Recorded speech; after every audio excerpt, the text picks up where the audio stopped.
Birthday for Andreas? Happy birthday to you. No, we're not going to do that. We'll jump right in. I'm on short time. So this talk today is between CCP and Nitrado. So we did this at FanFest, I think it was like May. Reasonably good success, so we thought we'd bring it to Gamecom and just talk about the journey we've been on, expanding from a persistent 25-year-old online universe into session gaming as well, and kind of the journey we went to get to where we got to. So we'll jump straight in. I have told you not supposed to look at your slides, but I always do it, so I'm just going to keep doing it. So my name is Kurtis Lamb. I go by the dev handle CCP, a short for Gravitas. I tend to deal with everything outside the game. DDoS, SRE, DNS distribution, they're all on there. I'm going to repeat them. My other job is alcoholism. I am the face of alcoholism for CCP. Team 2! I run the pub crawl as well, so this orange jumpsuit is basically my brand. Unfortunately, I don't fit in it anymore, but we do need to get another one. So I'm going to start my talk by quoting our CEO. I'm at a point in my life where I find myself quoting myself because then I'm immediately going to quote myself. Nobody remembers a good backend. Your players will never tell you how good your game is working. They will never log in a game again. They'll never download it twice. They will never make a character twice. But if none of those features work, they will tell you and they will remember it. The game I often refer back to is Grand Theft Auto 5 when it went online. Even now, being one of the biggest behemoths in the games industry, people still remember how bad that game launch was. And for a lot of people, they do not have the capability to recover back to where Grand Theft Auto got to. Andreas? Thank you. All right, so my name is Andreas. I'm not at a point in my career where I need to quote myself. I let others quote me at some point. But yeah. Shots fired. That's okay. But just a bit of background on what I did in the past. Somebody knows 4Players, German news outlet. Yeah. So I was part of the 4Players League, managed that. We did a bunch of fun stuff over there. Worked at a company called Online Fußball Manager, which is a very German one, located in Cologne back in the day. And then I got boring and started working at Microsoft. This is the boo part of the session. No, jokes aside. At Microsoft, I had a couple of roles. The most recent was Technical Advisor Lead for the Worldwide Azure Gaming Vertical. The longer your title, the less important you are.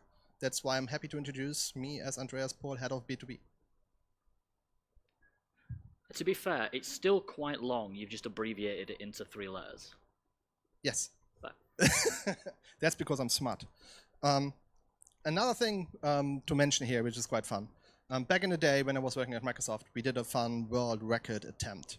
Like 10,000 players battling each other in real time, shooting at each other. Unfortunately, that happened with CCP. So I'm super happy that we found a way to collaborate again. I didn't realize we already knew each other before we started working here, but here we are.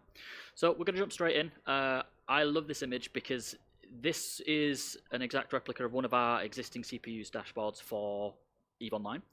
And when we applied the same principle to EVE Vanguard, which is a session-based game, we realized all our graphs were irrelevant because our servers are measured in this, and this tells us absolutely nothing. So we realized very quickly that our understanding of sessions needed to evolve, and that meant we needed to evolve the providers we worked with. So sessions are incredibly short-lived in comparison to other types of capabilities. When you think about your hosting, you have servers that run for hours, days, weeks at a time. Sessions do not. And to that extent, if we take the same thing and spread it out, we get this, which is a bit more useful. But then we need to understand like what journey is that session on. So the server is born, it's employed, and then it died. Or in EVE terms, it was recloned, it reshipped, and then you got podded. So the time to insurance on that is 48 minutes. If you don't play EVE Online, that's probably utterly irrelevant for you, but that probably got the biggest laugh when we talked about this at FanFest. That is just our players, and they are completely insane. So, geolocation. This is where we really started to unpick the problems we're having between session gaming and a persistent universe that's 25 years old. So, representation of some of our populations of players. Japan, Russia, Germany, United States. We've got a few. I say a few, we have a lot of players in Australia, and as you can imagine, connecting Australia to the rest of the world is a very difficult problem. We get around this by our servers ticking every second once, which gives plenty of time for all the traffic to get across the world to Canary Wharf, where we keep our servers near the Docklands, communicate, and then go back. So every player effectively ticks at the same time, wherever you are in the world, which is great because our players in Australia can play with people in Russia, they can play with people in America. They don't get on, but that's not our problem. But at the end of the day, the signals still work, right? Now, this provides ample time for players' messages to travel across. It does create an interesting game mechanic. You can certainly game clicking the exact second a server tick happens. On normal FPSs, this is every 60 seconds, 60 times per second, which is something we'll talk about in a second. Now, and as Kurtis mentioned, if you talk about FPS, yes, I need to look at the slides as well. So something that you notice is that it's a very different type of game, right? So session-based, short-lived, usually comes with a different type of game mode associated to it. So if you look at the shooters, calculating if someone hits someone once a second is not a good thing to do, right? So you need to have way higher simulation rate. Now the problem you get out of this is that a model like this, where you have a centralized hosting location, does not work anymore. You need to figure out how to get the servers as close as possible to the players in order to reduce latency for the players, right? Because this now is gameplay impacting and needs to be taken care into your design.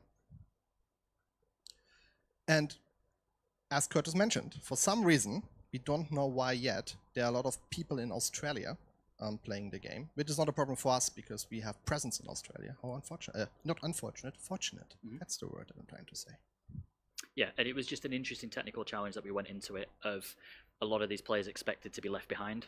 They're firm EVE Online players, but as soon as we found we're making a session game, they just expected not to be included, because having Australia talk to the rest of the world is a real difficult problem. This is why we started to look with different providers we wanted to work with that might help us solve this. So I call this the breakfast, dinner, tea problem. Most people in the UK will rage at the fact I said breakfast, dinner, tea and not breakfast, lunch and dinner. This is where we start to get into then the scaling problems of sessions, because yes, we could host those servers next to people, but having those servers sit around all the time doing nothing becomes a big problem when you're chasing the sun. We don't have this problem with EVE Online per se, because we centralize our servers within London, so depending on what population is on in the world, there is always a constant and consistent load on our servers. As soon as, say, Sydney go to bed, the UK go to bed, those servers sat there do nothing, right? And I took this snapshot from our dev environment, and you can basically see when the developers have breakfast, they have the dinner, and they have tea, because you can just see the spikes in server sessions. You can see when people are demanding game sessions we want to use. We make sure those servers are available, but what we don't want to do is have servers provisioned up to that massive spike we've got going there all the time. We're paying for that. Like Nitrado are going to fleece us if we have servers around all the time at that level. Like it. So we have to deal with the highs and lows of what we've actually got there. So if we characterize what a session actually is, because this is important as we go into what we learned and how we developed to get where we did, they're incredibly short-lived with their lifespan measured in minutes. You know, whether that game serve happens. Most people play things like Battlefield, Call of Duty, your session goes in, it ends, you're done. You're not staying in there for hours at a time, you know, weeks at a time, which is what we're used to with EVE Online. They must be located locally to our players with low latency, and they have to be able to balance under and over utilization of infrastructure significantly more dynamic than we were used to. So why the need to upgrade? Let's talk about the journey we got onto this. So we had a hosting provider in November 2022. I went to that hosting provider's CTO saying I wanted 35 bare metal servers. They came back and went, no, you can actually get off the platform. Now, they decided to exit the market, so we made a pretty swift decision to move to a managed provider in January 2023, and that was a fully managed platform. We then immediately encountered this problem. So going from a code change, a solver build, 10 minutes, pretty reasonable. If anyone's building games at the moment, that's not too bad a time. To make that game playable or error, 77 minutes. So to get a number of builds out in a day, very slow dev cycles, we couldn't fix things quick enough. Hot fixing as a minimum was 87 minutes to hot fix a game if we knew what the problem was. And if you're anything like me, my hot fixes take like 3 or 4 attempts to get right. Absolutely not capable of managing production workloads for us. So we moved to a more self-managed version of the product. Now this was great. We managed to get the build times down to 10 minutes, so roughly on a bad time we could get hot fixes into our production environment within 20 minutes. Me being the genius I am though, we introduced a new problem where all our builds were tightly coupled together. So while it only took us 20 minutes to get new versions of the game live, what that did then mean is that all versions of the game were tightly coupled together. So if you made changes in QA, in live staging, you invariably were reconfiguring your entire production environment at the same time, which again isn't great. Now, this also meant that we were keeping a lot of versions of the game around all the time to make sure they're always playable. It's a lot of wasted resource that people aren't using, so dev branch A is always in a playable state, and we're constantly regurgitating it because we're making changes to dev branch C. Now, that whole process took 5 minutes roughly for a new server to come online, for a new server to reconfigure. So every single time we exceed the maximum number of servers, we're now like, okay, it's 5 minutes before more come online. And if you're dealing with things, as we will see here, particular spikes such as opening the gate for the first time to let us players the game, if it takes 5 minutes for that system to react to more players playing the game, you are not going to be able to deal with demand. And we found this very often. We also found patches were a big problem for us. If we decided to roll a hotfix out, we were hitting huge scaling instance issues because we were either having to predict silly numbers ahead of time that was costing us money to try and have enough bandwidth in those servers to predict that usage, or we simply just didn't satisfy the requirement for game servers, or when our players get up to shenanigans and we've no idea why. And you're getting call-outs at 1 in the morning because you've run out of servers because some players have decided they've figured out how to elongate a session end and keep that session open, so then they're just spinning up hundreds of servers. And yeah. So, why did we have the need to upgrade? Well, we needed to lower that server spin-up time. We needed to be able to make dev cycles quicker. We needed to be able to automatically respond to player shenanigans. Scale and response. We needed to reduce the speed to market. We also wanted to go to containerization. You will hear Agoni's used a lot across. I've heard it about 15 times since I've been here, since Monday. It is the talk of the town, and certainly that's where we think the industry is going in terms of server hosting. And we also wanted to reduce cost. We'll talk about this in terms of scaling and instance sizes in a minute, but certainly we realized very quickly we had a lot of CPU and memory sat there doing nothing. It's really hard not to swear. Like, I think I'm doing really well. So, I'm going to frame our mindset, then I'm going to hand over to my friend here so you don't have to listen to me monologue for the next 10 minutes. So our team is 4 engineers, 2 of them are at the front. We have a very buy not build mentality. We cannot build our own Kubernetes clusters and host these rapidly scaling infrastructure. We have to cover everything that is not in the game, and to be honest, we also have to cover some parts of the game, as much as I hate that element. So we have a very much buy not build mentality. I went to our technical director, who has been around a lot longer than I have, to ask about the history of CCP and the journey we're on, and he came back with this statement. Historically, CCP invented everything. They were digitally distributing EVE Online before Steam was a thing. I'd say for about 8 years now, we've been driving more towards buying technologies. However, EVE Online still does show its uniqueness, as we can't just use some of them off the shelf. This is important. Like, we're a 25-year-old game. We have a lot of code that nobody knows how it works. EVE Vanguard doesn't necessarily have this problem very much, but certainly this is in our mindset when we think about how we're working. So, introducing CCP. Do you want to take this one? Or do you want me to? Sure. But I would like you do it. That's what we discussed, because you are way better talking about NASA. Okay, fair. I mean, I'm covered in space tattoos, so you would think so. So, introducing CCP. This is an acronym I came across really quickly and chuckled myself at. NASA's Commercial Crew Program. This framed how we acquire vendors and when we think about what technologies we need. So, rather than build the spacecraft, NASA has contracts with vendors who build those for them, and then they buy them back. So rather than build a hyperscaling, super performant, mega stable game server product, we have vendors who provide the hyperscaling, super performant, mega stable game server product. Mouthful. This means that we don't have to host those Kubernetes clusters. We don't have to worry about these infrastructure elements, but we get all the benefits of having them. Enter Nitrado.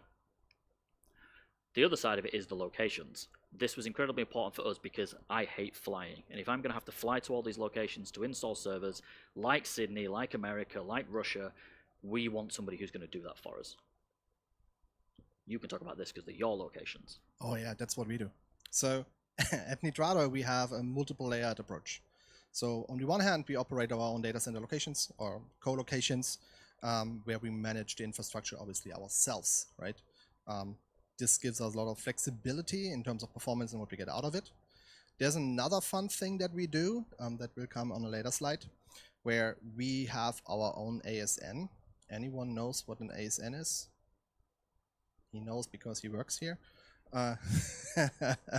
No, to put it differently. So we own part of the public internet IP space. So we own that. So we can make certain announcements through the internet on how to route things that not necessarily everyone is allowed to do so, which is a key differentiator, and we talk about one of the key things about this a bit later.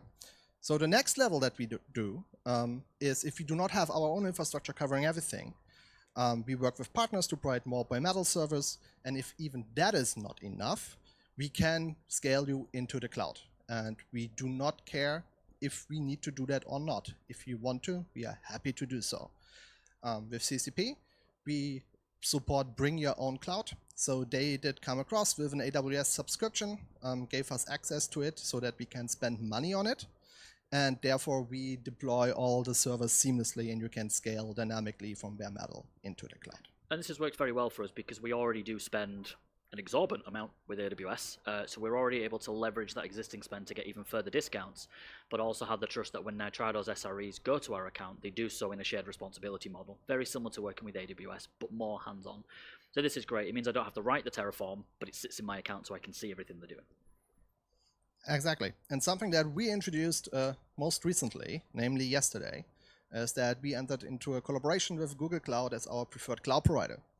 Why is this interesting? So as you can see in the map here, right, there's a certain cloud location that is not available in maybe other cloud providers.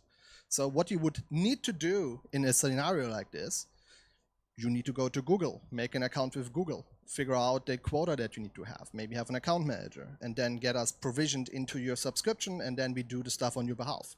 What we are doing now is, you come to us, you tell us you want to have cloud locations in Brazil, you get cloud location in Brazil, and you do not need to deal with any cloud provider any longer.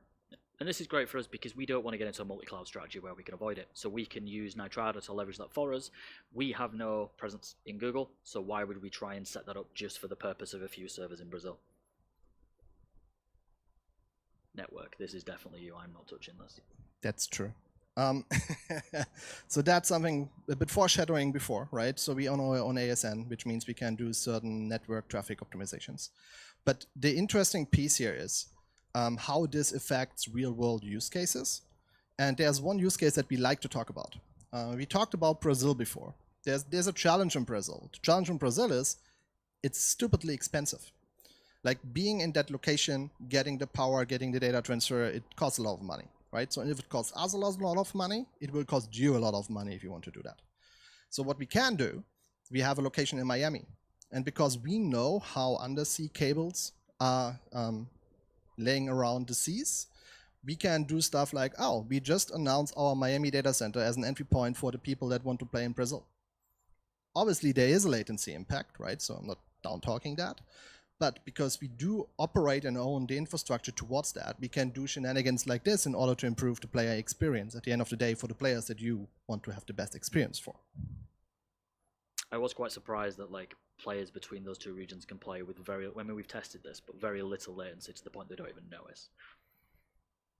It's really hard to do PowerPoint in German. I've just realized that. I have no idea what none of these words say on the screen. Speed to scale. So this was the other thing. We talked about that 5 minutes it takes for a game server to come online. I realized very quickly I do not have the fidelity in our monitoring to just show how good GameFabric actually is. And we'll talk about that as we go through. So this, I refer to this as the reverse ECG because I was calling it an ECG and I was actually trying to do the exact opposite of what an ECG actually is. So this represents the number of in-flight sessions across the development environment. The reason I use development environments is they're very clean, which is ironic because development sessions never are. But from a server point of view, you're dealing with low numbers in a single location. So what we try and do is we try and maintain what I call the reverse ECG, which represents the number of available instances that can service player demand at all time. And what we want is we want this to flatline. We kind of want it to die, which is a weird thing to say, but you want it to be as stable as possible because this represents that no matter what is happening at your player consumption, the platform is capable of providing a headroom that is always there, always available, responding. Now, the thing that we realized very quickly is we don't actually have the fidelity in our data to show how quick it actually scales. So this is a super zoomed in version, and we can comfortably say that new servers will respond to activities within 15 seconds, which is a massive reduction from 5 minutes. Realistically, I think this is about 8 seconds. So going from a server being reserved to making another one available is about 8 seconds, and that server is immediately playable. That's not warming up, getting ready, downloading. That is, if a player reserves it, they will have that server then and there, which suddenly just gets rid of all our scaling. Our life just becomes so much simpler because even with bugs, errors, crashes, etc., the platform will respond within such a low time scale that we don't even know it's happening. It's all retrospectively figuring out what's going on. The next thing is instant scaling. So we came across a problem that EVE Vanguard on occasion will use 8 gigabytes of memory. It happens in development. We've all got those really hungry server resources that happen once in a blue moon. And to satisfy that requirement, we needed to provide it with an 8 gig instance on our previous provider. Now, EVE Vanguard typically will use about 0.10 vCPU in idle mode, and it will use up to 1.1 vCPU under load. But we're having to provision instances that have got 4 vCPU on it, which means roughly that we've got back 3 CPU and about 6 gig of memory that's generally just not used most of the time. We're paying for that. Like, those instances are not cheap. To that extent, we ended up with this scenario where that is the top amount of instance available.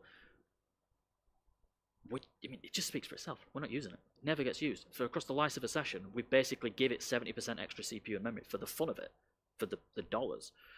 So we started looking at how we can massively change that. And that's when we kind of came down to Nitrado's GameFabric platform, because we can leverage Kubernetes requests and limits approach. So the idea here is we will start every instance with the bare minimum of what it needs, which is about 1 CPU and 2 gigabytes of memory. As those game servers get busy, players get up to shenanigans, they can consume from the overall host as and when they want, and then give it back again, which means we can pack on more game sessions onto a game server than we historically would. The interesting thing is we can pack all that onto a single server. So we can bring a single bare metal server to satisfy all our criteria and all our game server hosting, rather than the previous problem, which was every single game session was its own server in itself with its own pot of waste. So as you can see there, I've used many CPU because I wasn't even sure what instance we were going to recommend, but you can see we've got 3 server sessions running here, and they are capable of surging into the limit as and when they want to randomly consume 6 gigabytes of RAM for whatever reason. You can cap that as well, just to be clear. So you can say the most you can have is 8. If you're going past that, you deserve to crash. And then that's the other representation. So our servers will come online with 1 CPU, and as you can see, they will burst into that pot and when they need to go over and just pull a bit of CPU. Memory we're a bit more strict on because mem crashes are way worse than CPU starvation. So this is a really interesting graph that I literally put together the other day when doing some cost justification. So the blue line represents fixed CPU usage as per that first graph we had. The orange line represents the actual usage dynamic CPU. So suddenly, I mean, that's just pure money at that point, right? You're not provisioning instances, you're being more useful with your resources. That's less trees burned to pay for it. The other thing that we found very interesting is that we can actually scale all our environments onto a single piece of infrastructure, and it's not something I anticipated when we moved to this platform, but the more production we've got, the better our development environment gets, because our development environment can leverage all the same underlying infrastructure. There is no segregation, and I know some people in the container world will be like, container segregation is not the same thing, but in my mind it is here, and this is perfectly fine for us. And to that extent, this also means that we don't have to get caught up in the how much CPU and memory does a game server need, setting hard restrictions on the size of our game sessions. It means the front-end game developers who are making the client can make game sessions that need 16 CPU and 120 gigabyte RAM, and we don't have to think about it, it's just there. And if they do get it wrong, we're not going to hit crashes. We will see it in our monitoring, we'll be alerted on it, but the game server will have the capacity to deal with it. It can rob from the local instance, which makes the whole thing inherently safer. You can do Steel Shield, because I still don't get it that well. Oh yeah, my title is Head of B2B, but apparently in this session I'm the one talking about networking. So something else that we have noticed at Nitrado, because we have a long history of dealing with multiplayer games in our B2C type of business. You might have heard about ARC or something like DayZ. And the problem that you have with these type of games, the players hate the games or each other sometimes a lot, which leads to very incredible, not fun DDoS attacks against the server. Something that we have noticed that right now, there is no solution that can actually deal with these attacks appropriately, right? So if you go to the standard solution that you know of today, you will end up in a scenario where you either have no inline protection, meaning protection kicks in 5 to 15 minutes after you're being attacked. So all the players trying to play, you get attacked, everyone goes out of the game, and then the protection says, oh yeah, now you're protected. Bad experience for your players. The other thing that we have noticed is most people are focusing on TCP protection, because TCP protection is quote-unquote simple, at least more simple than what you can do with UDP. So we have decided to do the hard thing and do some UDP protection for game servers. and we do this on 3 different levels. We do it on a data center level, we do it on a host level, and we do it on a per game instance level. Basically, we're calling it proof of identity. You sign every package, you're sending that package to our infrastructure, we check every package, and if the package is not signed, it will get dropped immediately. Has a bunch of benefits. For example, we can tell you which user that signed the package actually provided a DDoS attack. So, yay. So if you have an external account system, you can hook up into that data and then figure out on who is actually the malicious actor within your games and be proactive about it. Yeah, I mean, like, we've made EVE Online for 25 years and we've weathered the storm of all the DDoS attacks, and we take this very seriously. So for us, Steel Shield was and still is best in industry DDoS protection. Almost certainly the per packet signing, it's transparent. We haven't seen any real challenges or issues with it. So for me, it's a big win. We are getting closer towards the end now, and I know it's lunchtime, so I will whiz through these before we jump into questions. So I have a massive addiction to Terraform and infrastructure as code. For us, it was huge to have a number of kind of out-of-the-shelf solutions, such as no SSO tax. I hate it when I buy a product and I have to basically then go to Enterprise because I want to use AD. Like, who thought that was a good idea? No seat license. This is the other one that really drives me wild. When you want to roll a product out across an organization, but it's going to cost you 405 grand because you want production to have access to it. No seat cost. Everyone immediately gets access. You just set that up as it goes. And then finally, Terraform and API out of the box. I have worked with a number of products that are effectively click ops. You have to click through a UI and convince production how to get through a certain interface, etc. We terraformed the lot. All of it's Terraform. We are a 99, I say 99, I wish it was 100, but 99% codified enterprise. Everything is in Terraform. And finally, probably the one thing that most people care about in this space is cost. I hate these slides because I think they're just a bit salesy. But we noticed a 60% reduction in direct comparison cost to what we were hosting on previously. Which, yeah, nice numbers. We also found a lot of indirect comparison costs that we've been unable to really quantify. So, for example, having a shared environment has been very useful because we're not effectively paying for a dev environment because we've got a production environment. Or are we not paying for production because we've got a dev environment? I don't really know. But every time we have any new game branches, anytime we want to react to scaling on different branches, any global coverage for events like playtesting, etc., it's been incredibly easy. It's just there. It's ready to go. It has meant the whole idea of developing games is incredibly simple, and it was something Mark Val said very early on, and I kind of wish I had more time to adjust it, but it was tackle your biggest problem first. And I'm really glad that we tackled this where we are right now, because the whole development process has been incredibly simple from a scaling point of view. We're doing playtests where we let the entire world just, I mean, I wish we were like Battlefield 6, but maybe not that good. Just jump on our infrastructure and just play, and we've not had to think about it because it's there, it's ready to go. And then this has been a bit of a sore project from Nitrado. So they currently don't charge us for storage of container images on their platform. So I abuse the shit out of that. That's true. So instead of storing them locally and paying the AWS cost for things like ECR and S3 to store them, I just pushed everything to Nitrado. And then they very quickly implemented lifecycle policies after that. But it is that kind of wider ecosystem, because it integrates so closely together. It had a lot of hidden benefits for us. Final slides, which I don't think you've necessarily seen, and certainly the other Nitrado people haven't seen. So the one thing we've been very impressed on is the response to bugs. I still have tickets open from 2003 to fix bugs from our previous platform that haven't even been triaged yet. Whereas typically when I raise a bug or a problem with this platform, it is fixed within 2 weeks, which is insane. It's a level of response we never signed up for, but we really appreciate. It's a bit like a drug at this point, though, because we expect it within 2 weeks, and that's totally unreasonable. The other thing is, like, it's been said, we sell friendship. We do not sell a video game, right? EVE Online is not just about a video game. It's about friendship, where people come together and they become friends. And that's what we look in vendors. When we look for people to work with, Honeycomb is another good example. We work very close with those. Our organizations become in symbiosis. And to that extent, we have had some wonderful experiences with Nitrado, working them on a day-to-day basis, working them coming to our fan fest and doing the talk there has been really important for us as an organization, and that's something that we really value. So I didn't tell you I was going to put this slide in there, but I felt like I had to. But I think the perfect word is we carry you. Do you know, I turned this around actually, and I realized if you flip the image upside down, it actually looks like they're trying to hang me, which is why when I get annoyed at them, I put that as my LinkedIn profile background. But yeah, that's it. So QR codes, because I think business cards are a waste on the environment. If you want to meet with any of us and have a conversation, I'm not paid to talk about Nitrado. I just really enjoy the product, and it's been huge for us developing EVE Vanguard by being on that system. To go from where we were to be this surprised at how much it's had a positive impact on our development is a massive win for us. So, but any questions, feel free to give us a shout. Done?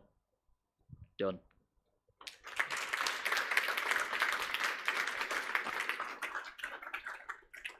I'm glad I took about 20 slides out of that, because that was about bang on.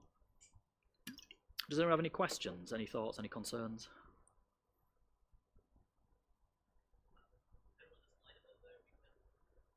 Mm-hmm.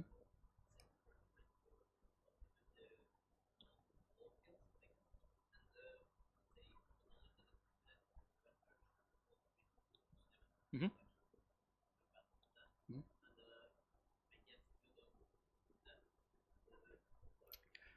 We do, and we do care, but we're quite reserved in what we've got right now. So, because we have the cloud scaling and how it's packed on there, we don't run into scenarios so far that we're having kills because there's no resources left on the online host. Now, that is a thing, evidently, that you sound like you know what you're talking about. Like, it's a thing that keeps everyone up at night with these clusters because of that limit and request model. But for now, even with our conservative approach to it, like, we've basically just quartered our overall usage. So the jury's still out only on that statement. Like, will we run into ooms? I think we'll probably have a few, but versus the actual cost saving, it's kind of worth it. To add to that, it's just a configuration change. It rolls out or rolls over relatively quickly. So if you run into a problem, the platform has very deep logging capabilities that you can see and act on immediately. And if you change configuration, you overflow into cloud and call it a day. And to be fair, if you're running into it, it's 8 seconds to redeploy out, right? So if you do encounter it, I'm getting woke up at 3 AM, it's my problem, you build it, you run it, right? But you're right to call out, if you're using Kubernetes, you are going to run into that limit request problem. That's just inherently a Kubernetes problem. I can see Andre nodding away there in pain. Any more questions? All right, and thank you. Thanks very much.